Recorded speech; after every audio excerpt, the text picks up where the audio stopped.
Hi, you're watching Bread and Roses, a weekly political social television magazine on New Channel TV. I'm Maryam Namazie and I'm presenting this week's program with my fantastic co-host Fariborz Pooya. Hello. In this week's program, we're going to be discussing the question of why secularism is such an important response to the religious right, to Islamism and to groups like the Islamic State. We'll be discussing the fantastic 11th to 12th October conference that we had in London on the religious right, secularism and civil rights as well.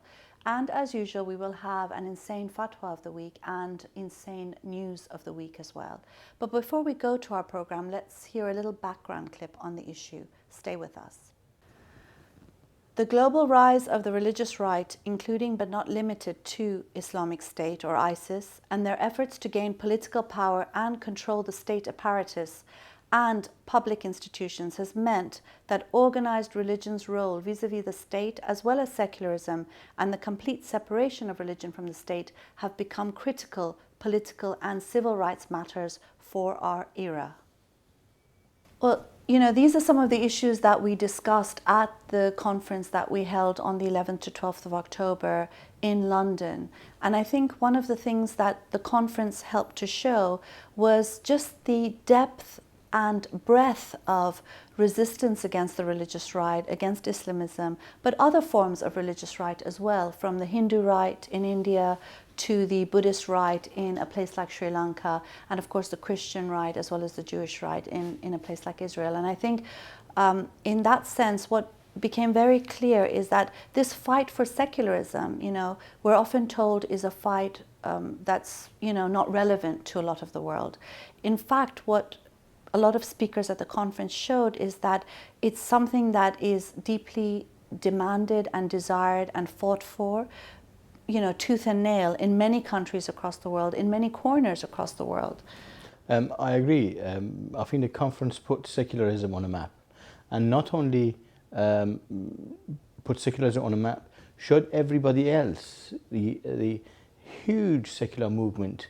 It gave the secular movement an opportunity to see itself as a huge force globally, and they came together and you know, they realized they've got such a power, and the significance of the role of secularism as a major force for good in globally in opposition to the huge right-wing rise of the right-wing movement that we've seen in the last 20-30 years. And now is the time, the tide is turning, and it's time for people to realize, in particular the secularists across the world, to realize they're a huge force and they have a historical responsibility. I think that's really put that question on the map, and I think everybody recognized, you know, that's the message I think I got from the conference. That's the first thing and the most important thing I got from the conference. Yeah, and also, I mean, I think one of the important things of the conference was it just showed how strong secularists are, really. You know, sometimes you do, when you're faced with the brutality and really the barbarity of groups like the Islamic State, you do often, a lot of people might feel hopeless. And I think one of the things that the conference did is to show that there is a lot of hope, because where there is resistance, there is courage and there is hope. And I think it's important for people to be able to see that, and to see that they're not alone, that this is a fight that many people are fighting on many different levels in every corner of the globe, even in the smallest villages, even in countries that you would think, you know, has been, you know, suppressed for very long by the religious right. It's not the case. That there is that resistance coming, you know, taking place all the time. And also, how many people have fallen to this movement, have been killed by this movement, but nonetheless, how many more are rising up and continuing the fight that, you know, others have fallen as a result of. And I think the other significant issue that came out in the conference, and I noticed, was, as you said, there are different levels of the secularist movement. From critical movement which criticizes the religious and religious right, defends women's right, and actually shows the depth of the reactionary nature of this right-wing movement and the consequence for different sections of society. That on one side. On the other hand, you had the practitioners, people actually fought against this Islamist movement and religious rights, or in different countries. They came together, and suddenly there's this sort of united front. You could feel there was this buzz of united practitioners, people who fought, people who've actually been facing these groups with people who historically criticized religion. They came together, and you could see the explosive nature of this joint and united front, that you could see that in a conference. It was very clear for me. Yeah, and I think one of the other important points was the fact that how key women are in this movement against the religious right and for secularism, and how much, we talk about the impending revolution in Iran being a female one. I think that is a reality in many places, that it is women who are taking the lead against the religious right, and women who are really at the forefront of this fight in many instances. And we've seen women being the first target of these right-wing groups always, and in any different countries and all religion, women are the first target of these groups, and the ones who actually step by step they fought this new political phenomena that we've seen. And naturally, they're the ones who have experienced all of that, and they've actually very clearly leading this movement. And I think this is a great feature of the secularist movement. It's quite a female sort of movement, and I think this is very good. Yeah. Well, let's go and listen to a closing address. It's one that I gave at the conference, which basically asks the audience, and including the speakers who were there, to adopt a manifesto for secularism. And you'll also see what the manifesto is about and hear its main points. Let's go and look at a clip of that, and then we'll be back to discuss it further. Stay with us.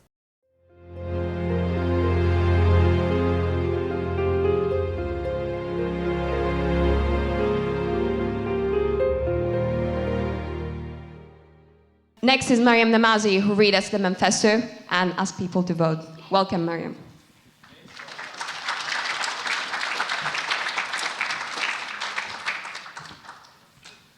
Okay, hello everyone again.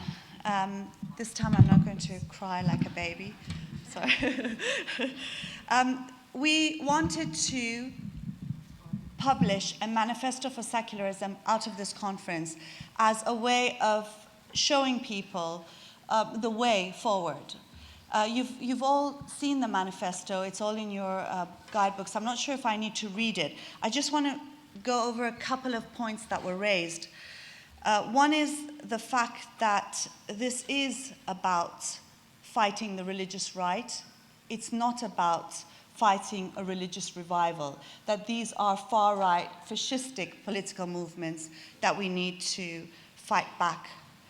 And the consequences of neoconservatism, neoliberalism, communalism, cultural relativism have all aided and abetted and created a climate in which these groups such as ISIS, have been able to rise. We've given examples of these groups in the manifesto. Some might say that ISIS is incomparable with any other group. Some will say that even Al-Qaeda seems moderate compared to ISIS. What we're trying to say, though, is that fundamentally,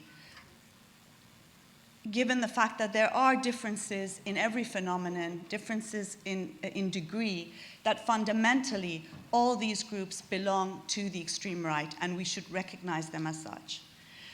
What we're also saying in this manifesto is that we have to recognize the huge amounts of resistance that have been taking place against this religious right, and in defense of so many of the values that have been abandoned for so very long. It is us that has held this banner up high.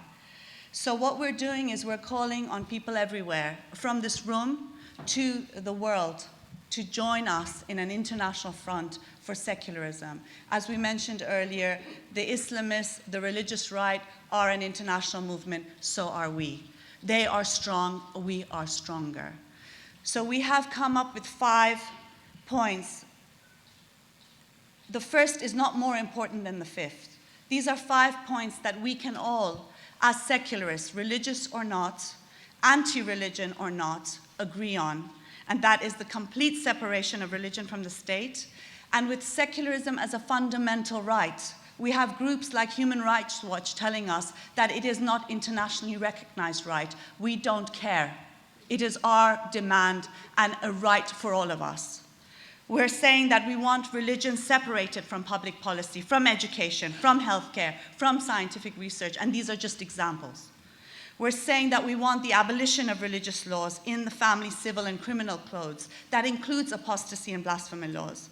And we're demanding for an end to discrimination against and persecution of LGBT, religious minorities, freethinkers, women, ex-Muslims, and others. We're asking for and demanding for the freedom of religion and atheism, and freedom to criticize religion, and that belief is seen as a private affair. And we're demanding the equality between women and men and citizenship rights for all. I ask you now to show your support of this manifesto by clapping.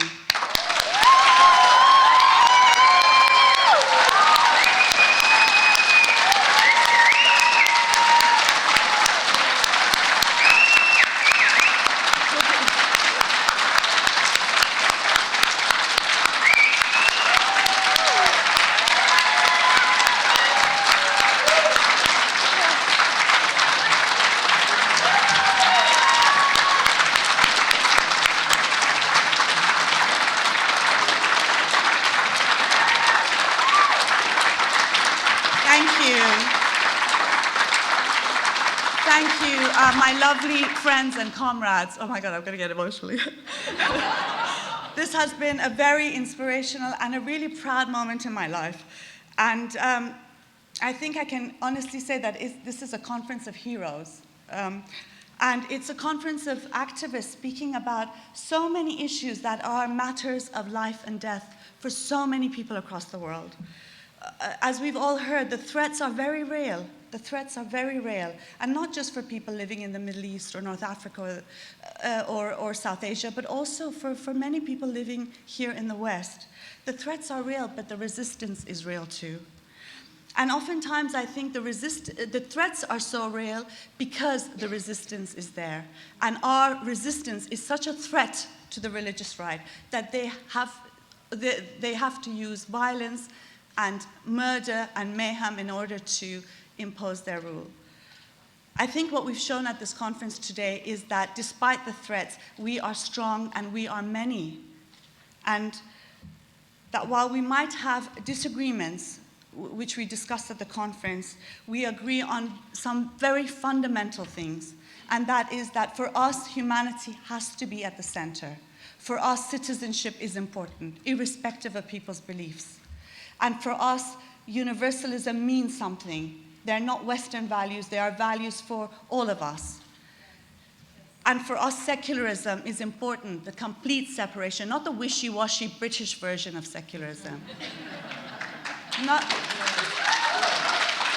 secularism, laïcité, the complete separation of religion from the state means something. It is important. It is not the end of everything. I'm a socialist. It's not the end of everything, but it is a precondition, and it is urgent, and it's important.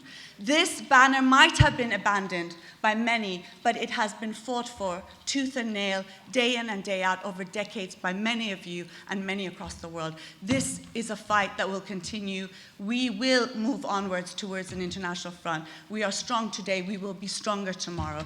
Thank you again for coming. I love you.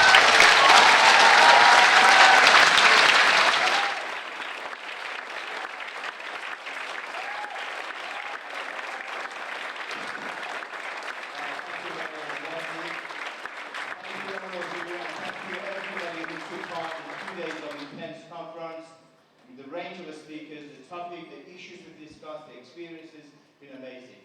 Have a good evening because your weekend is gone. And carry on with fun. Thank you. And thank you to Maha. Where's Maha? She's still around there. She is. Ravi. Thank you everybody. Thank you. Goodbye.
hope you enjoyed the video of the conference. I really like what Terry Sanderson, who's president of the National Secular Society, said about the conference.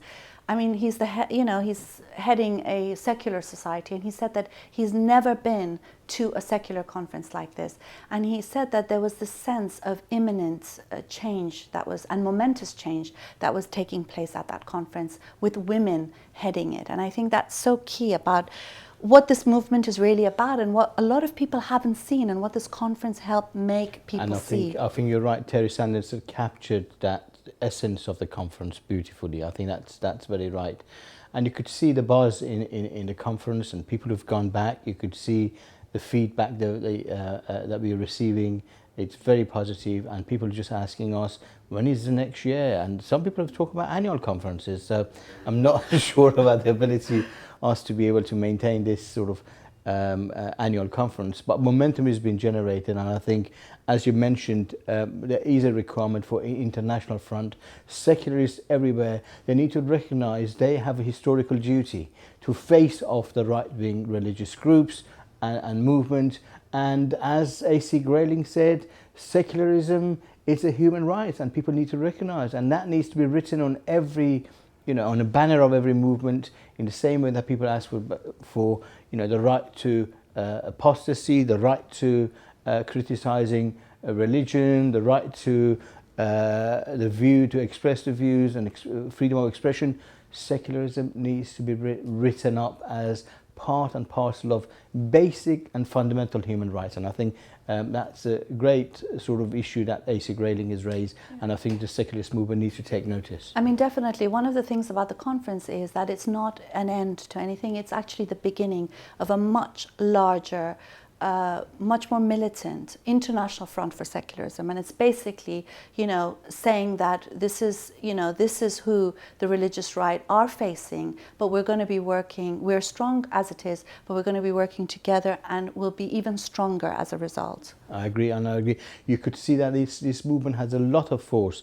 I mean, in Iran, we'll have women's movement. We'll discuss the issue of acid sort of throwing.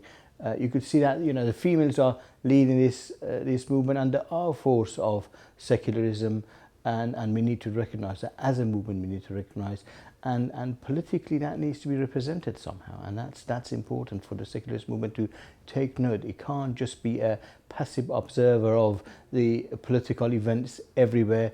It needs to have a say. It needs to be actively participating in every movement corner of the world where the religious groups are there, and recognise its role and leading role it needs to play. When we say aggressive, I think aggressive, as Terry said in his interview, it might be a bit negative, but an active interventionist approach in political changes that are taking place everywhere. Yeah, I mean, definitely, I think people should take it upon themselves. The reality is that whilst the banner of secularism has been abandoned by many, it has been held up high by women and men across the globe. And this is a banner that is our responsibility in this day and age now to take forward. If we don't do it, it's not going to happen, and the religious right will only get stronger and stronger. It's up to us, in a sense, which is also, it's scary, but also very wonderful at the same time. And it's, there's huge potential. There is a great force of just humanity out there who are defending, who want to defend it. And the Manifesto for Secularism and this international front is one way of doing that. So I suggest that everyone who's watching this sign up to the Manifesto and join this front. It's important. It is a historical task, and we will all have been part of it. Let's now go to the shocking news of the week.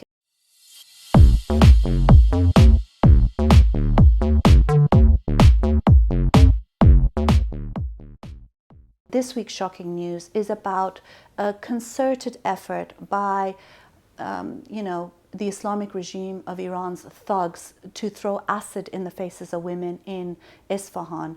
There are reports that at least 15 women, up to 15 women, have had acid thrown in their faces for being what is called bad hijabi, or being badly veiled.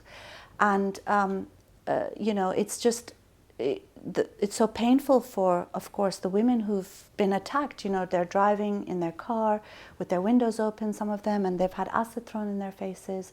And, you know, some of them have been disfigured, lost their eyesight, and just horrendous, you know, this sort of attack. But also what's been wonderful is the response. People's response in Iran has been outstanding, and there have been demonstrations, not just in Isfahan, but in many other places as well. And there's a lot of wonderful slogans in defense of women's rights. One of them says, you know, if throwing acid continues, there will be tumult in Iran. And I think we need to add to that there'll be tumult across the world if this continues. And I think that's the response to. I mean, can I just say a bit about the background to this? In the last few months, the Islamic regime has actually have shown they failed to deal with the women's sort of right and the general population who are not adhering to the Islamic sort of dress code. And they've tried time and again different methods, and nobody's paying attention to them. You know, they tried sort of groups to come and advise people, force people in various ways. Women have been arrested, taken to prison, you know, with no effect. And actually, Islamic regime lost control. The Islamic vigilantes, backed by the Friday prayer in mosques, they've actually said, you know, the only thing that they can do to deal with this issue is to violently get involved. And this is that's the result. Now, because of the backlash in the Iranian society, there's a huge demonstration the other day, last week in Iran, that followed by the call for Saturday and Sunday demonstration. October 25th and 26th. And that people, everybody went out. Went out on demonstration. And internationally, there was, you know, huge demonstration across the world. And we could see that the Islamic regime heads have started to retreat from the position. Oh no, we didn't say this actually. This is not what we meant. They are retreating and sort of eating back, you know, and actually taking back what they've said. But this is not the end of it for Iranian society and women's movement in Iran. You know, people said the security on the streets. It's you know, there have to be security on the streets. We can't have vigilantes on the streets, roaming the streets and attacking women. And this is a great sort of response from the Iranian population to We're going to talk regime. about this a bit more in the insane fatwa of the week as well, but we just want to tell everybody that there is an international day.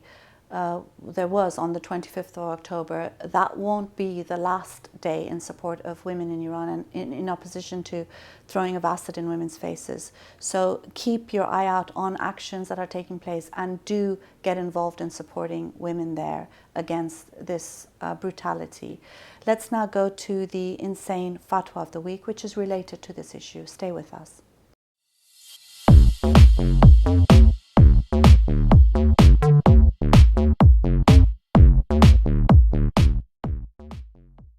Now, in this week's fatwa segment, we want to talk about what's happening in Iran and this women getting acid thrown in their faces.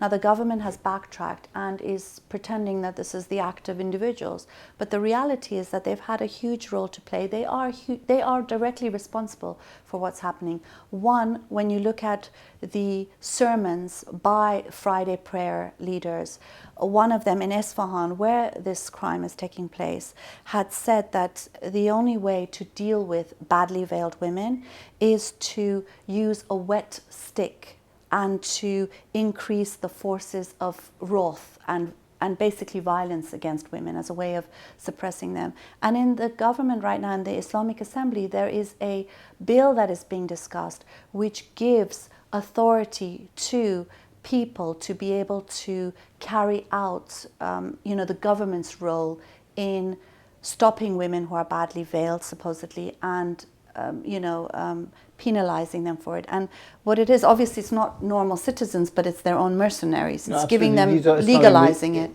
They're legalizing the Islamic vigilantes. They've always, we know that Islamic vigilantes in Iran, always backed by the government. They're all linked directly to the Sepah and the military forces, and they have official organization, all funded by the various government institutions.